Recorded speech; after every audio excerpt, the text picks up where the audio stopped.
All right. Well, welcome everyone. I am Dr. Renee Dorn, GSEP Director of Alumni Relations, and I welcome you to our Student Alumni Roundtable. And for this session, it is for all of the psychology programs, and the focus will be on careers. And today, it is so exciting because we have two psychology alums that will be speaking with us, and they are from the Federal Bureau of Prisons. And the two panel speakers will be Dr. Brittany Winters and Dr. Rogelio Serrano. So welcome to both of them. Just to give a little bit of information before we get started. My assistant, Sophia Henriquez, is part of the roundtable today, and she's with Alumni Relations as well. And she will be fielding some of the questions that you may have in the chat. So during the panel discussion, if you have any questions regarding anything that Dr. Winter says or Dr. Serrano says, please put your questions in the chat, because we will have time after they speak to answer some of those questions. Okay?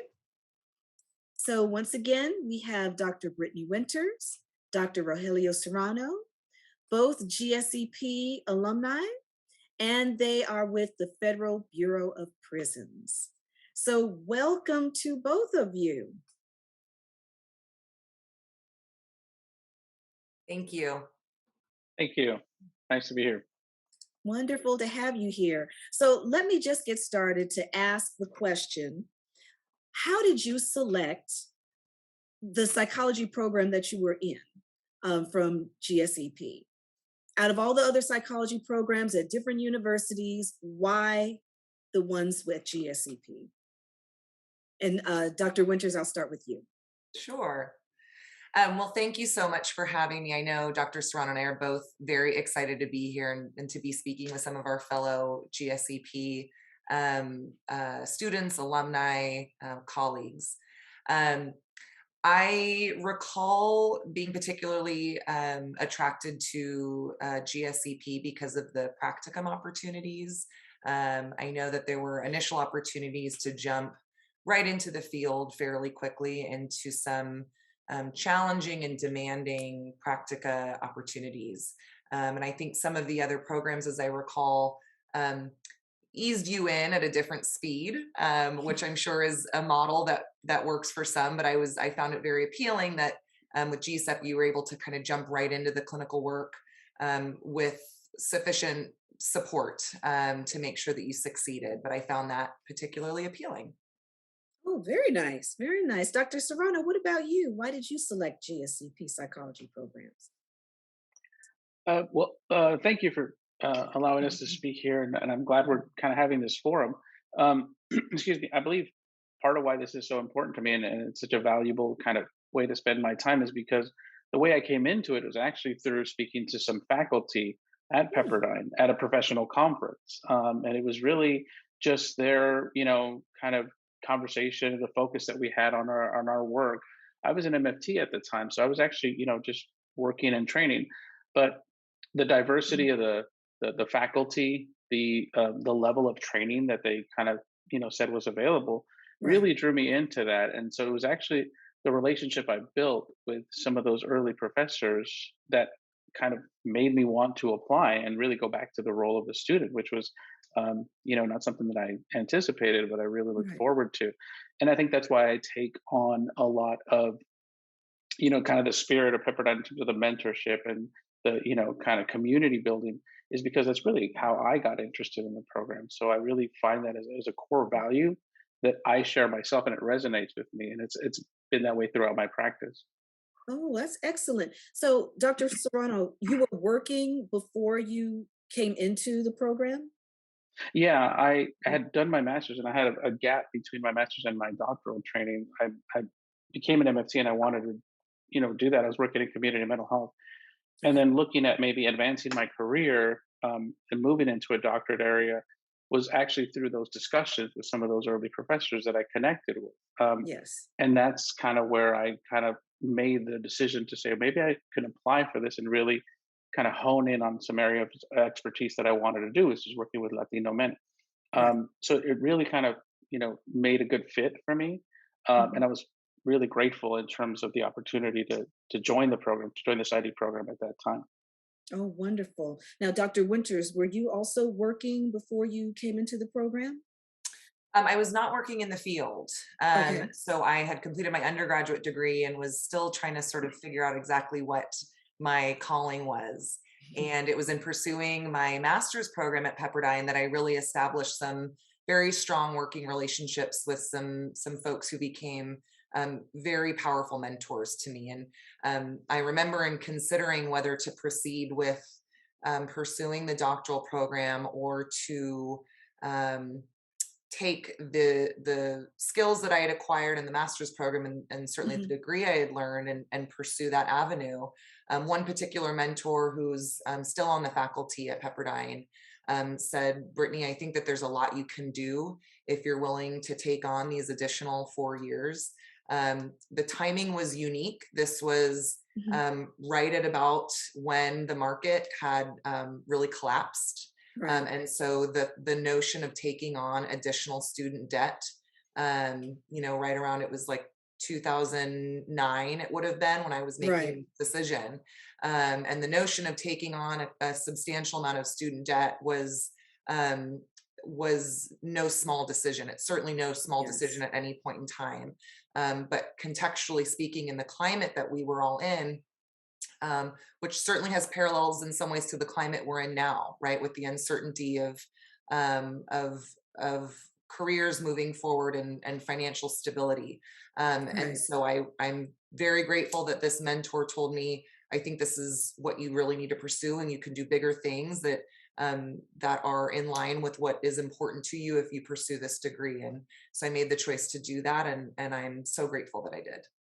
Oh, that's wonderful. That's good to know because you have different backgrounds. One's not necessarily starting in the profession, but someone else. But Dr. Serrano, you were working um, before you started the program, so that's interesting to see the diversity right there. So while you were in the program, were there any courses that were uh, challenging to you, and how did you overcome those challenges? I guess I can kind of start a little bit. I think I found the courses challenging, but at the same time, that's what intrigued me about the program. Okay. Coming in from a perspective of already kind of having a little bit of established myself working with clients, going back to it, I was really looking for a kind of higher level of learning. I really Okay. wanted to challenge myself. And Hmm. so getting more into the realm of the specialized kind of doctoral training, Hmm. as you know, different than the undergrad, Right. specializing in more areas of neuropsychology, testing specifically.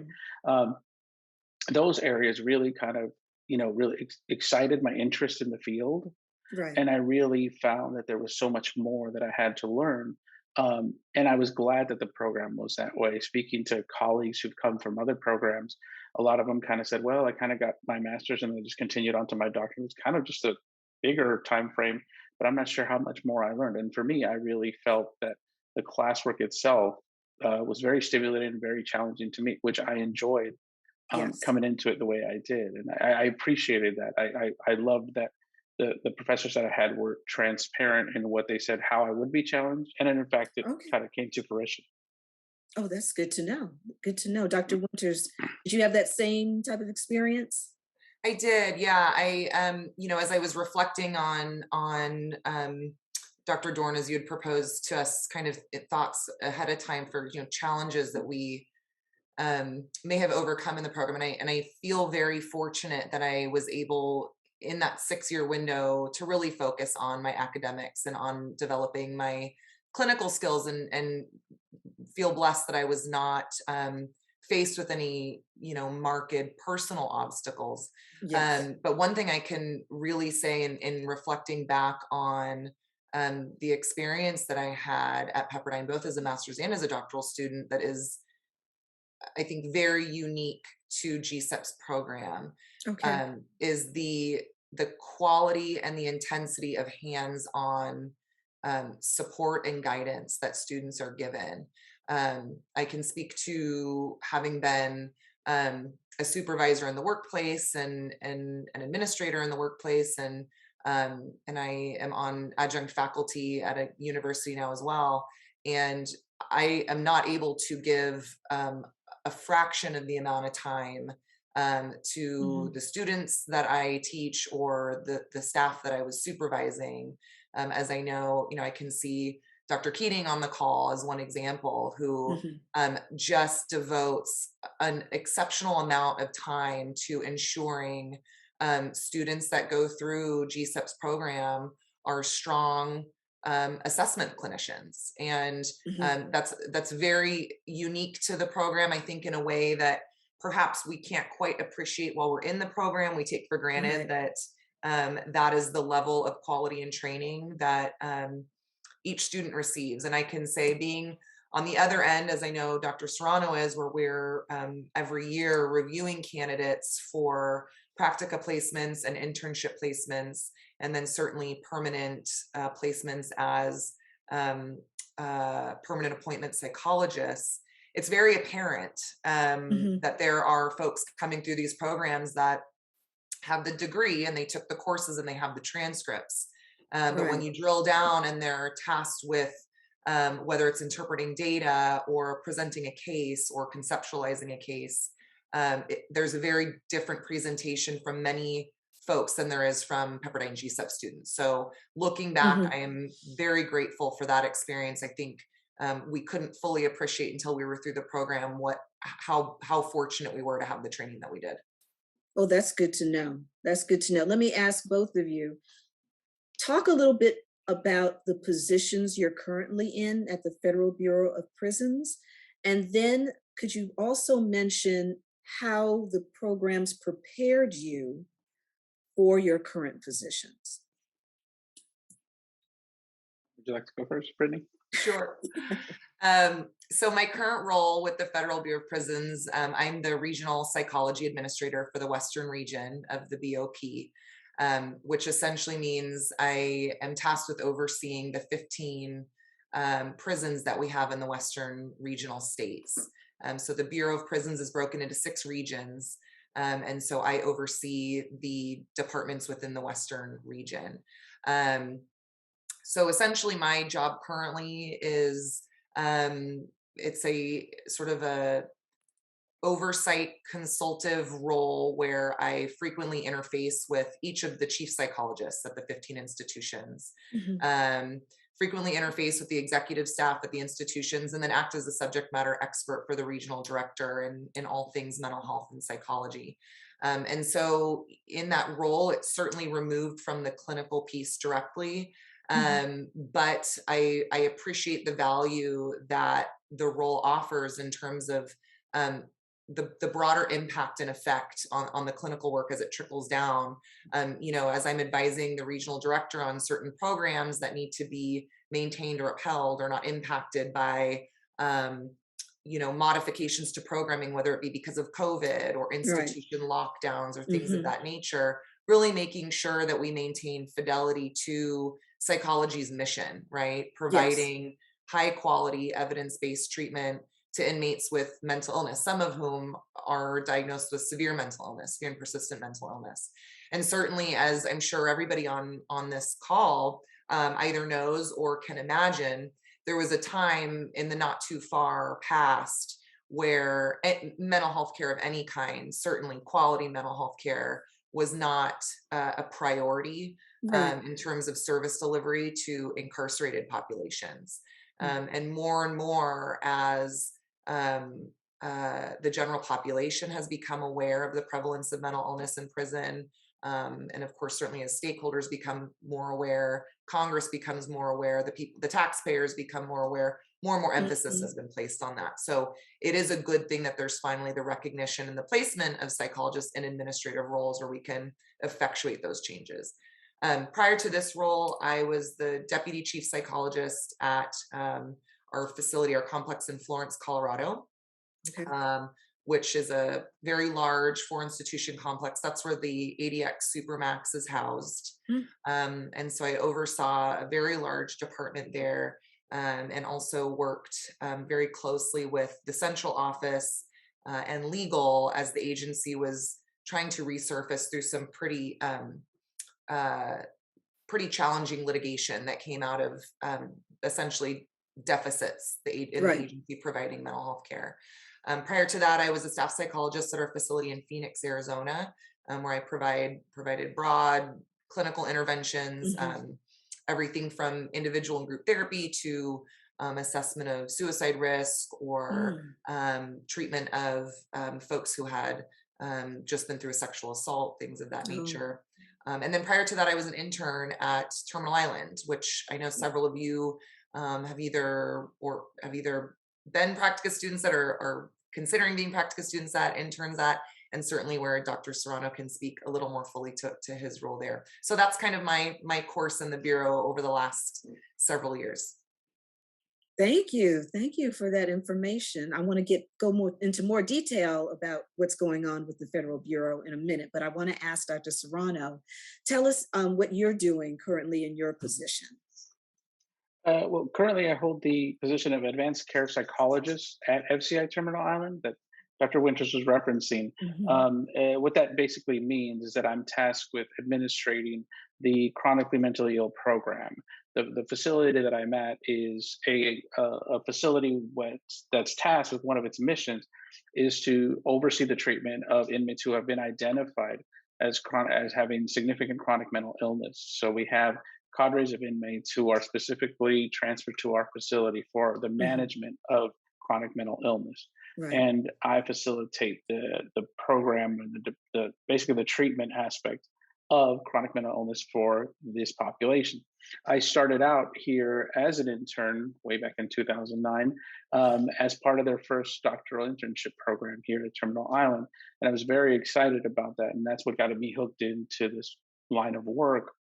I stayed at Terminal Island afterwards, and then I was the advanced care psychologist at the federal penitentiary in Victorville, and I stayed there for a few Mm. years, and then returned back to Terminal Island as I promoted more into the supervisory role, and now I oversee treatment of the chronically mentally ill as well as supervise the interns that are in our part of our doctoral internship program, and various interns have come through that program from Pepperdine as well as obviously many other Mhm. schools.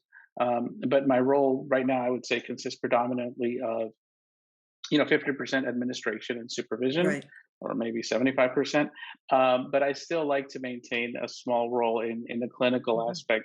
One of the things that I always let students know is that you can really do with your career whatever you want in a sense. Right. And I love the bureau because it's afforded me that kind of liberty, that freedom to practice. I still hold a small cadre of inmates that I have as clients. I still do Oh. traditional therapy.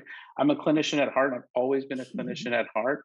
And I love maintaining Mhm. that component of my work that I still enjoy seeing patients on a regular basis. It's obviously not as many as I'd like, but it's Mhm. still a component that I like to keep, a little bit of my kind of my toes in the water per se, to be able to do clinical work because I still actively supervise and train and do all of that. And I feel that as a clinician, I like to be able to do that because I'm still in that role of developing clinicians, and I really love that practice. So that's the component that I've done.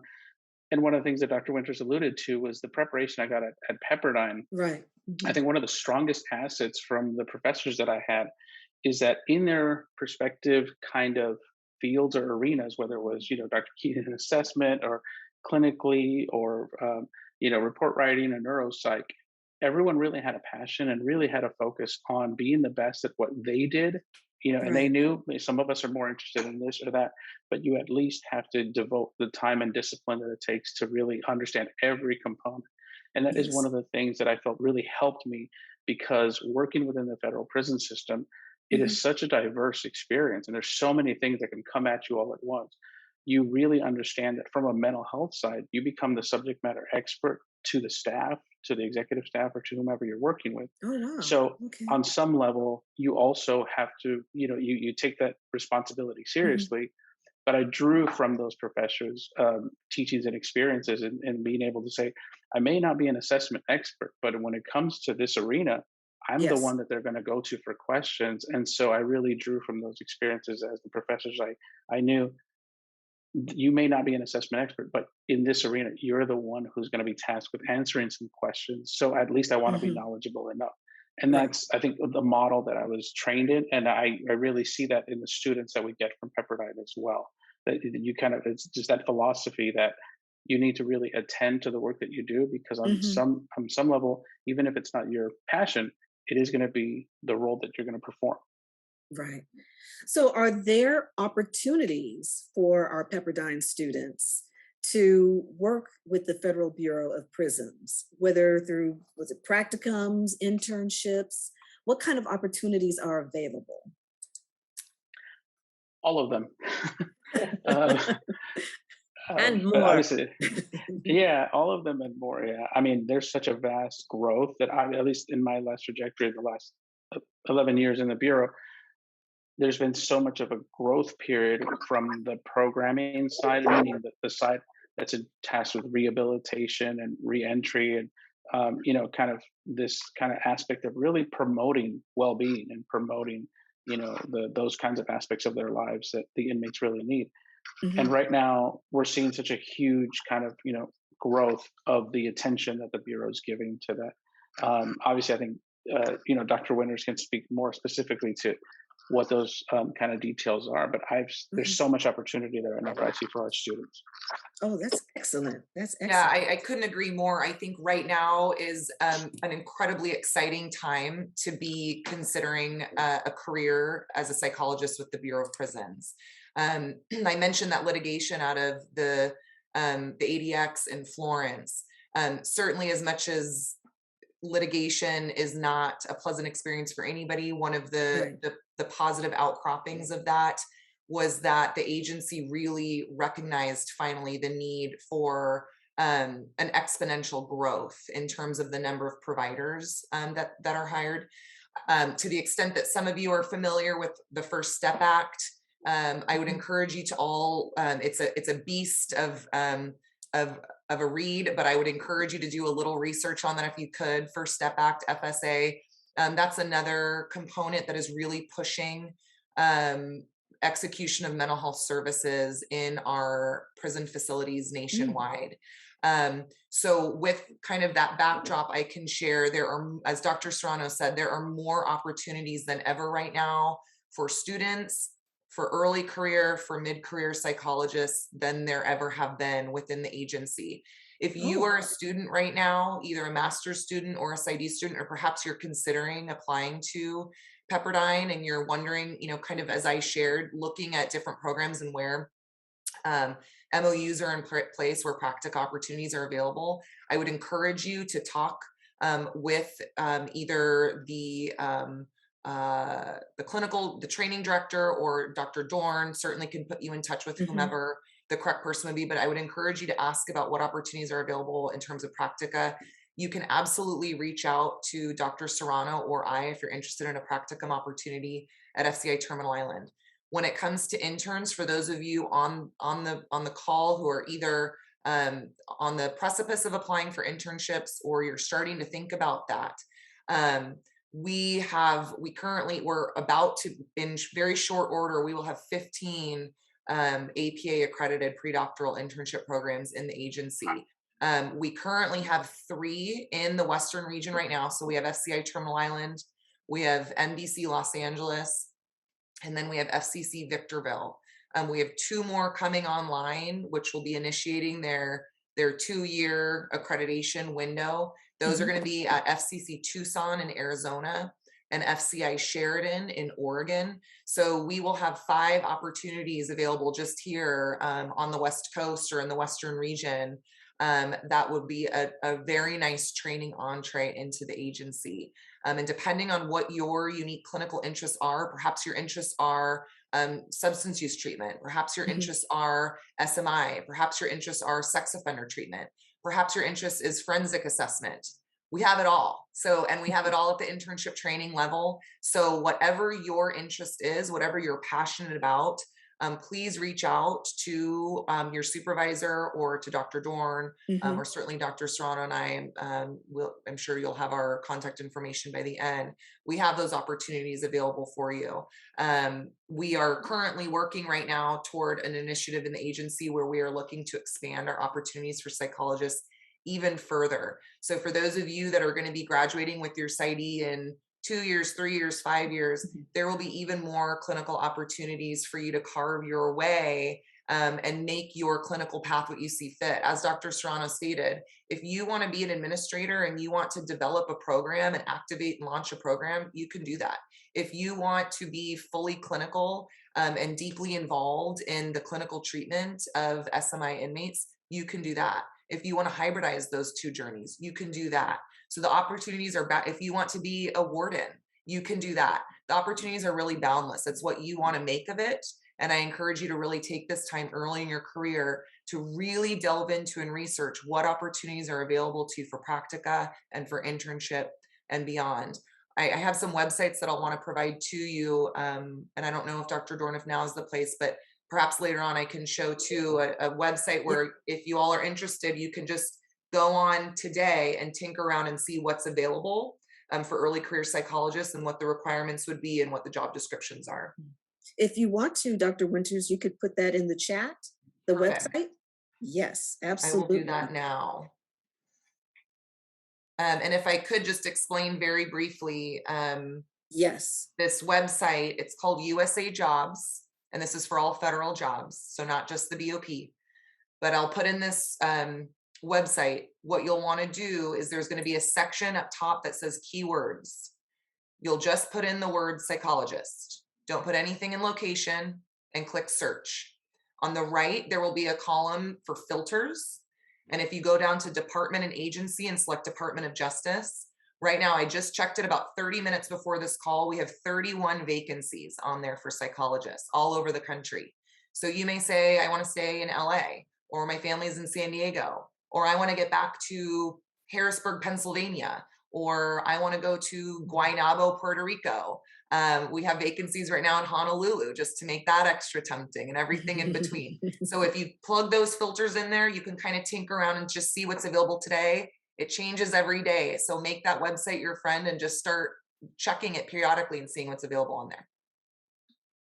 That's wonderful. That's excellent information. At this time, I would like to open this up for questions because I've been seeing questions coming through the chat. So, Sophia, what are some of the questions that the audience has? Yes, thank you so much, Serrano and Dr. Winters.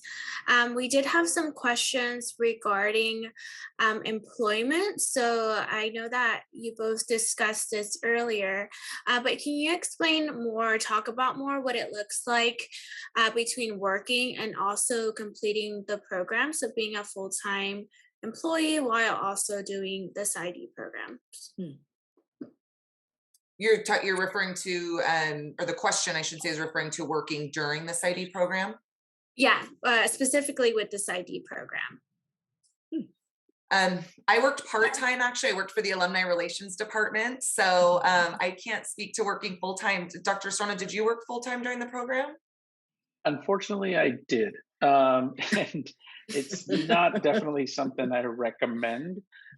However, at that time, I was still a kind of glutton for punishment. And also, I had a new baby on the way. So there wasn't much Mm. of a choice in that aspect. However, one of the things that I discovered uh, in working as a this was at the time of my internship, so I'm completing my doctorate, I'm completing internship.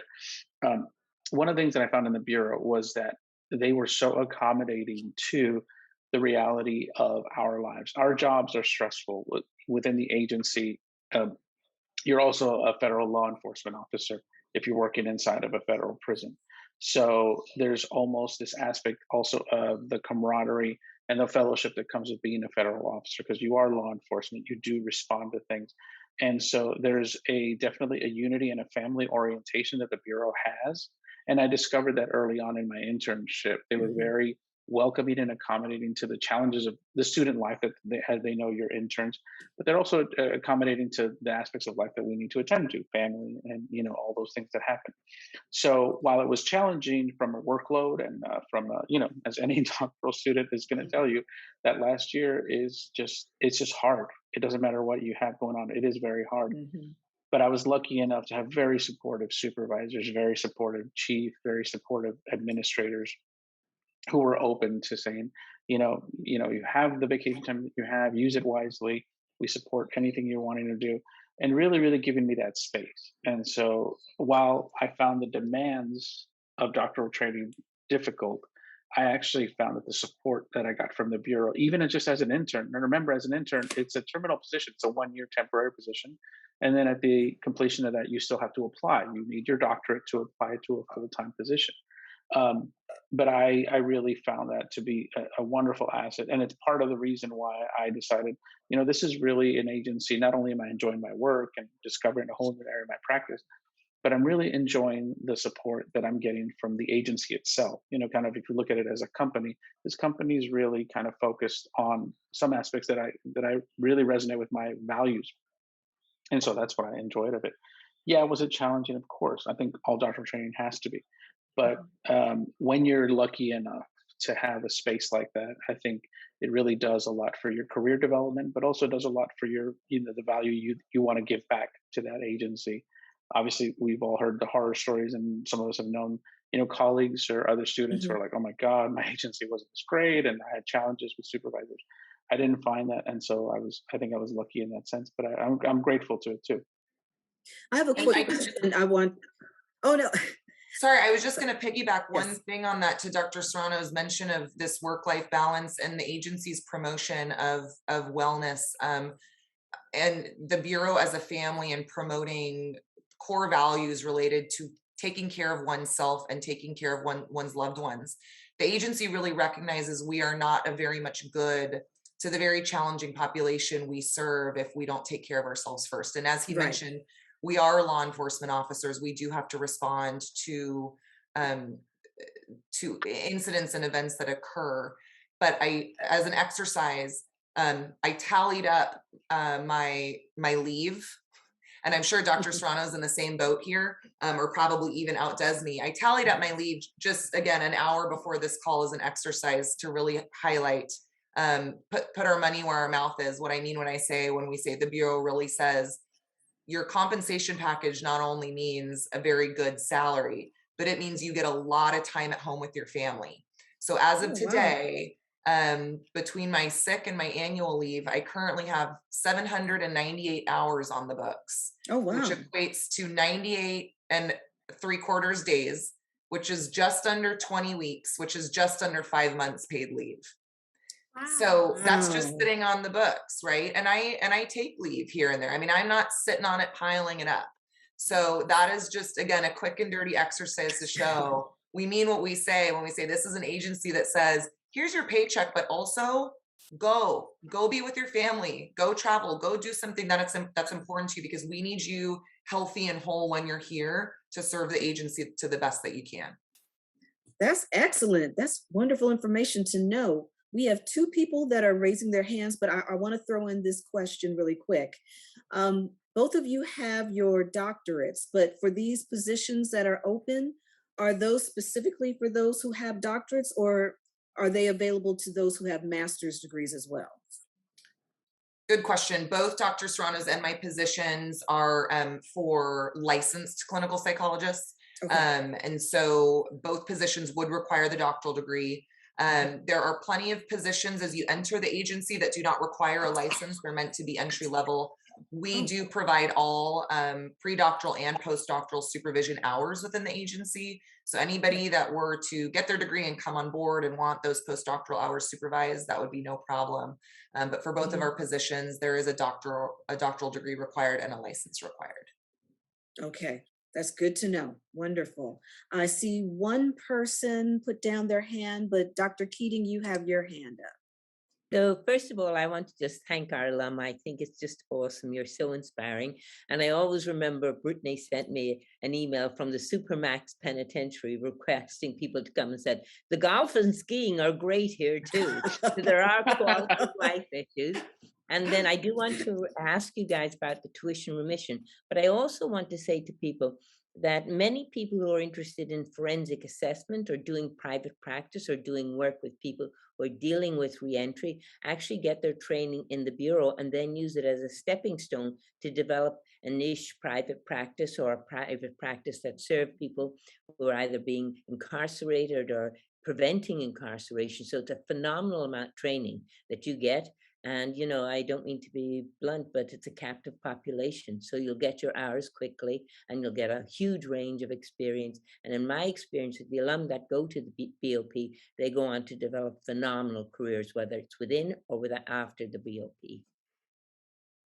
Thank you For sharing that, Dr. Keating. It's such a good point because I think the caliber of training that is provided, whether it's to our forensics or postdocs in general for other disciplines, it's unmatched, right? And so I think whether folks elect to stay in the agency or they go to work for a state organization or they go to work in private practice, there's a recognition, you know, of a training program embedded in an agency of this size. It's vetted. Thank you. Thank you. Sarah, you have your hand up. Can you hear me? Yes, we can hear you. Thanks to the panel for being here. I am currently on the online program for the master's program in clinical psychology. I know the panel has already gotten their doctorates, but I wanted to know what the limitations would be by just keeping a master's degree and not going on to my doctorate, especially, and I can't really foresee doing it. I've been practicing as an attorney for the past 10 years. So the thought of another 4 years on top of this master's is just not where my head is at right now. But if you can discuss some of the limitations that I may be facing without a doctorate, that would be super helpful. Absolutely. Well, certainly to validate your concern about taking on more debt, and I don't necessarily just mean that in terms of the financial sense of the word, but precious time, right? It's a big undertaking, financially and time wise, the effects on your family and everything. What I can say is there are opportunities within the agency for folks without a doctoral degree within psychology services. But in full transparency, they are considerably limited when compared to opportunities with a doctoral degree. With a doctoral degree, a person can take any of the positions that we have that are for psychologists, right? As you move up in the ranks a little bit more, the requirement for licensure steps into place. But we have hundreds and hundreds of psychologists on our national complement. Without a PsyD or a PhD, one can still work within the department in a couple roles. The largest of those roles is what's going to be called a treatment specialist.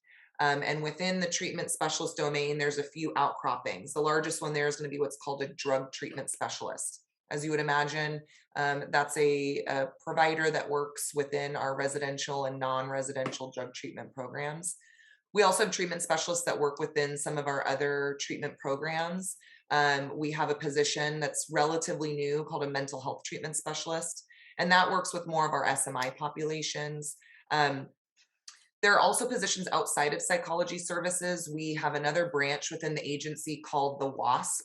It's the Women in Special Populations branch, which amongst others is tasked with ensuring programming to transgender inmates, female offenders, veteran offenders, and other populations. There's new positions within that branch called the Special Populations Coordinator. The Special Populations Coordinator is oftentimes a master's level clinician.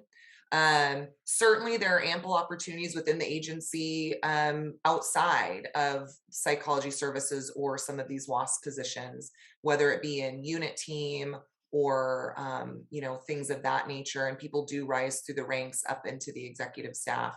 But speaking to the psychology services domain specifically, it would really be limited to the treatment specialist role.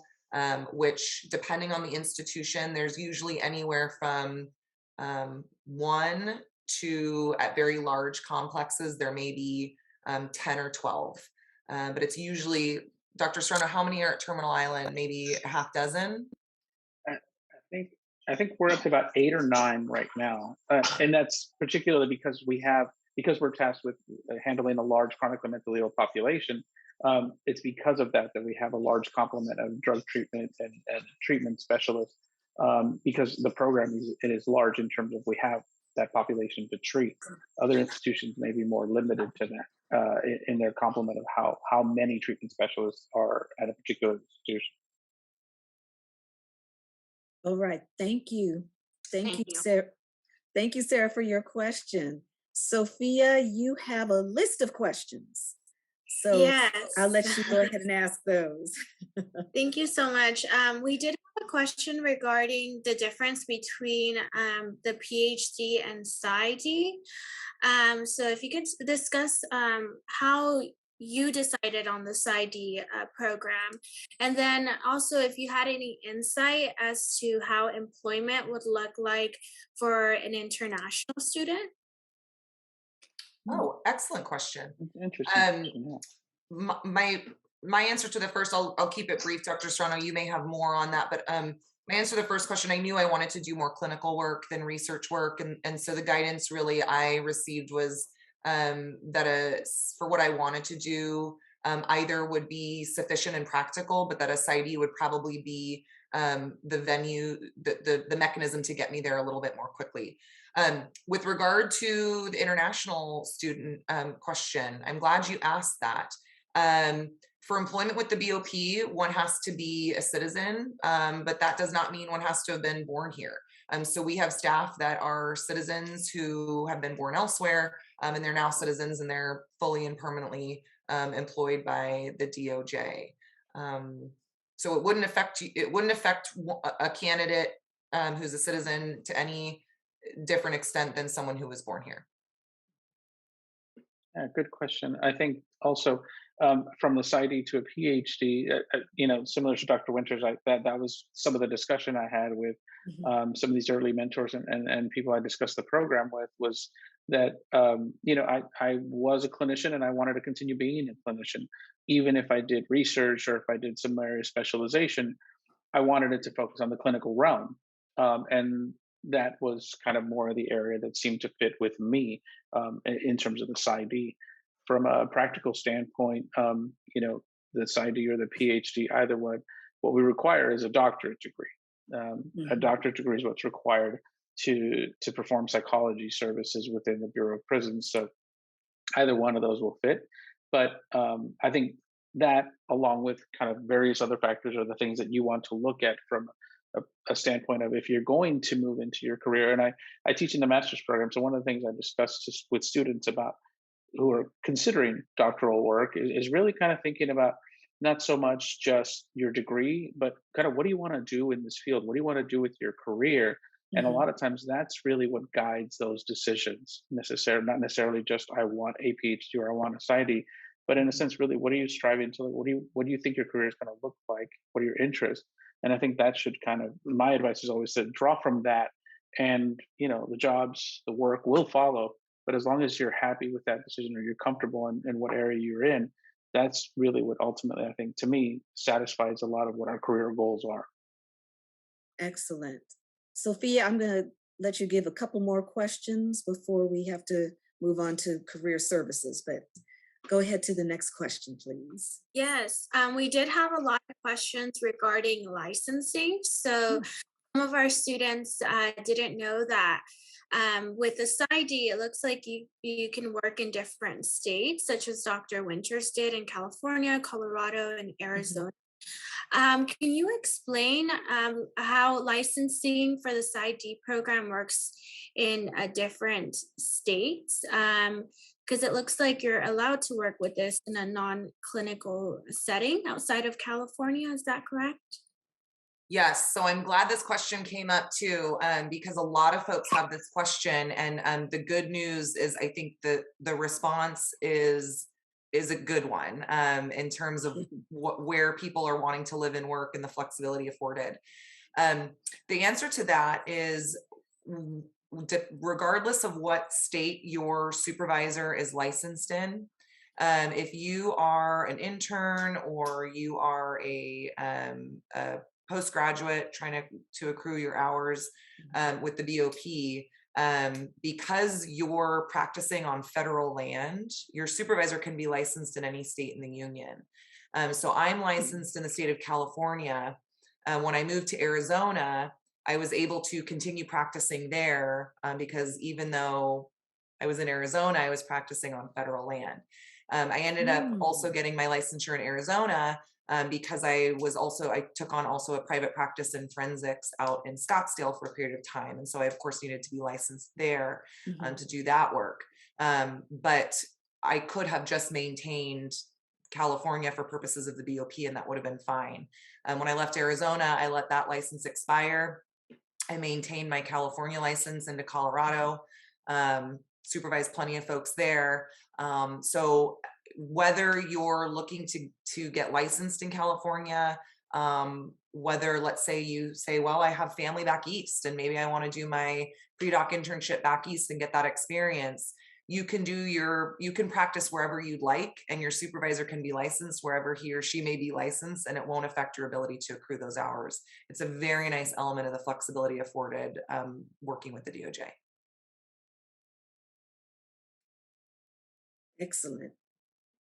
Thank you, Dr. Winters. Dr. Serrano, did you have anything to add to Dr. Winters? No, I mean, I would just, echo that. I've seen various interns come from all over the country to the Terminal Island internship.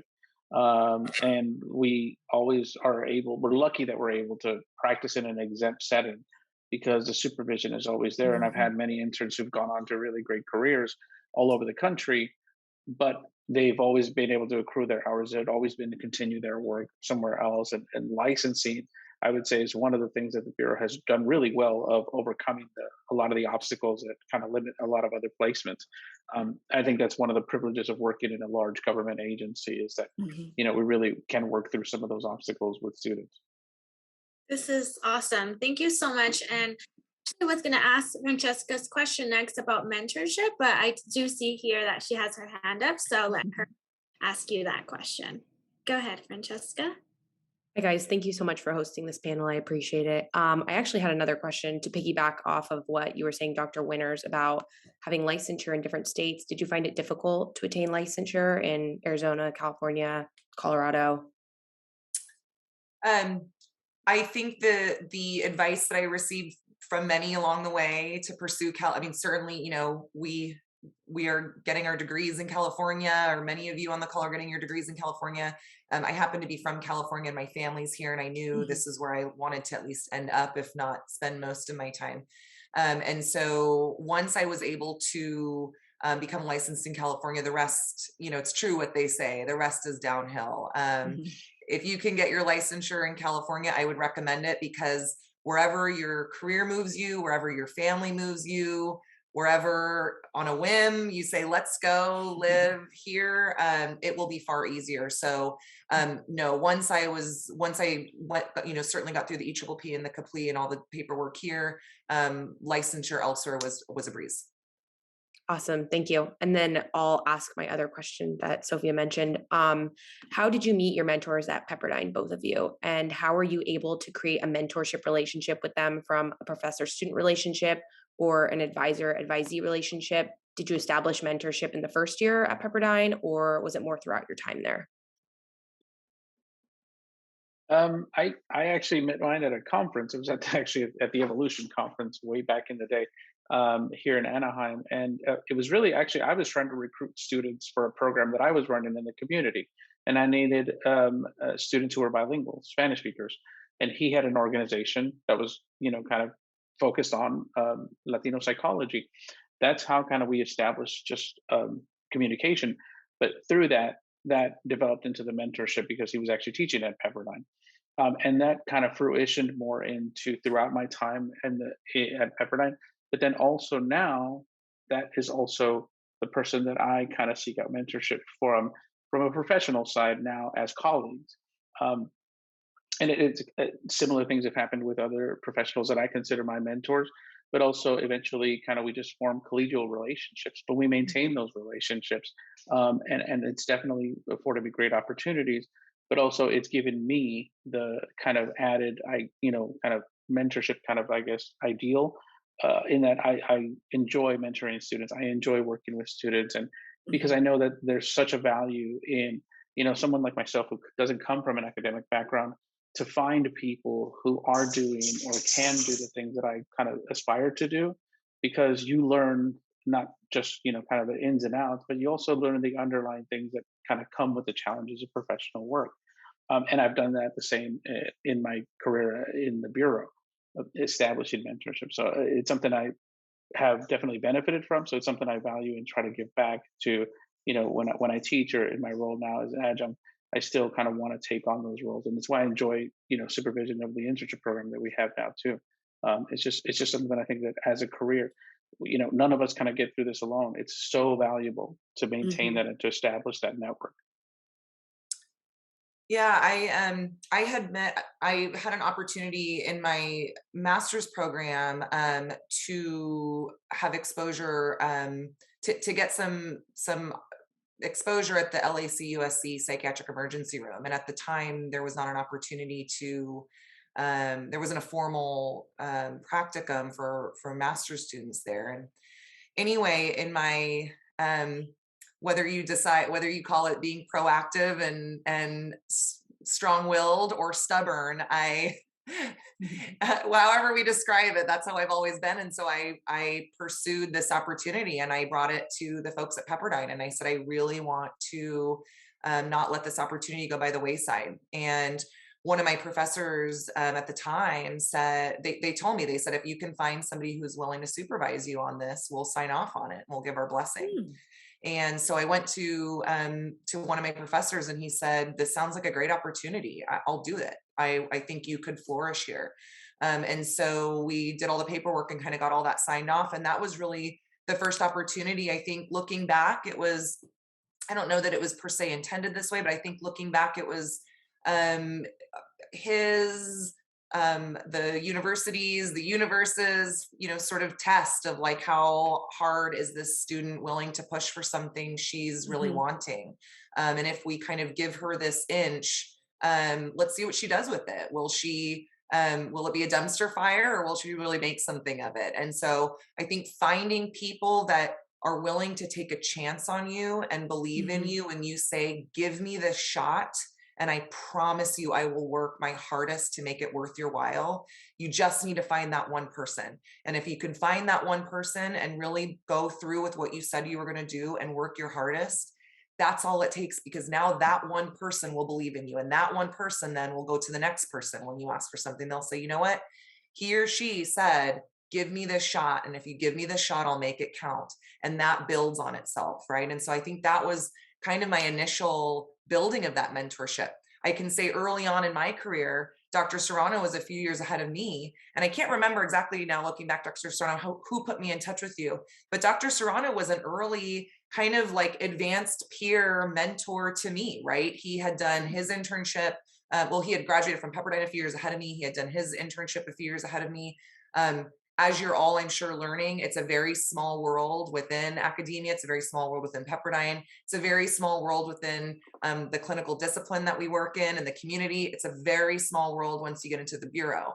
And so very quickly, right, there were more and more opportunities for me to call him and say, how does this work? Or what would you do Mhm. in this scenario, right? These different consultations. And so, now years later, we're still on the phone quite a bit trying to troubleshoot and problem solve things. But that was, I would say, also an early mentorship career that I tried to lean into and he leaned into. And I think, as he mentioned, both of us are very passionate about leaning into these mentorship relationships now on the other end. We were both very, very fortunate to have people take those chances on us and lean into those relationships. And so we both do feel very strongly about building those relationships on the other end now. Well, at this time, I want to thank Dr. Winters and Dr. Serrano for all their information, all their advice, talking about the different opportunities that are available to our psychology students.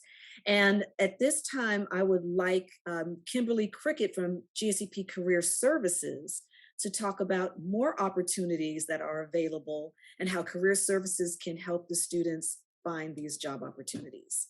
So, Kimberly, take it away.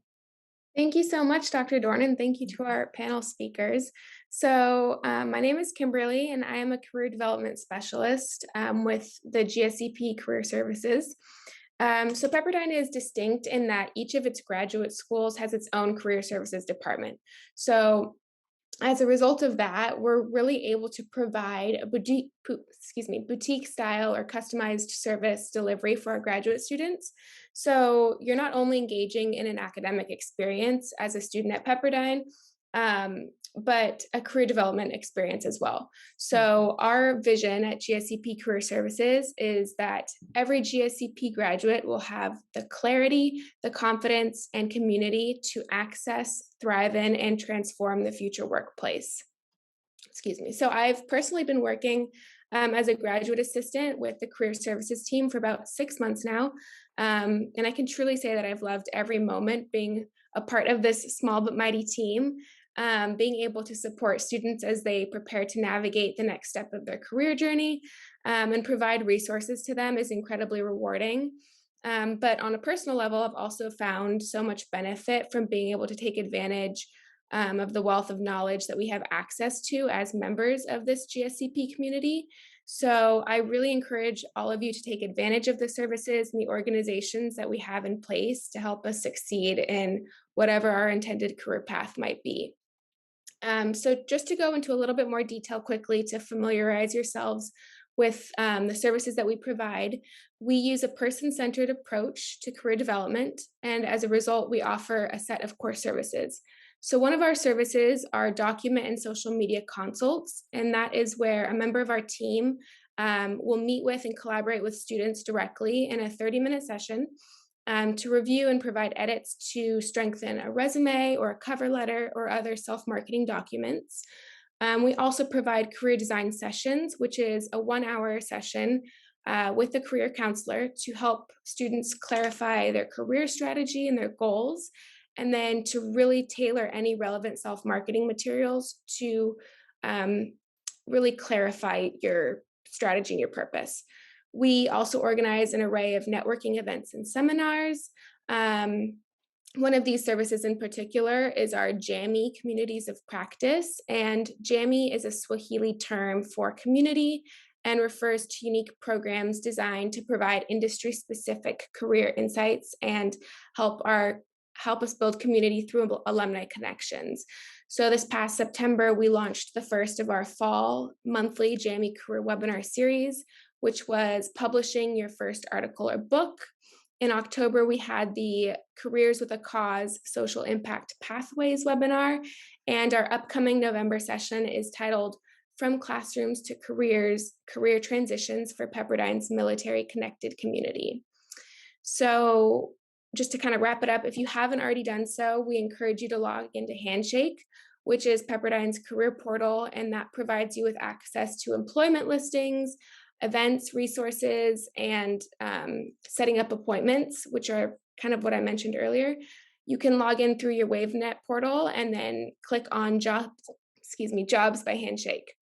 And then finally, please connect with us early and often. We know that we threw a lot of information your way, but we truly are here to help clarify your purpose, create a strategy, and develop an action plan for this exciting new chapter of your career. And if you forget anything I just said, you can keep a lookout for our bi-monthly newsletters, which should be coming directly into your Pepperdine email account. Or you can feel free to reach out to us directly. I'm going to include some links in the chat to our Handshake login page, as well as our career services email address, just for your reference. I know we're just about at time, so I'm going to pass it back to Dr. Dorn. Thank you so much. Thank you so much, Kimberly. We really appreciate the information that you gave everyone regarding career services. There was a question whether career services was just for current students or for alumni, and it's for both.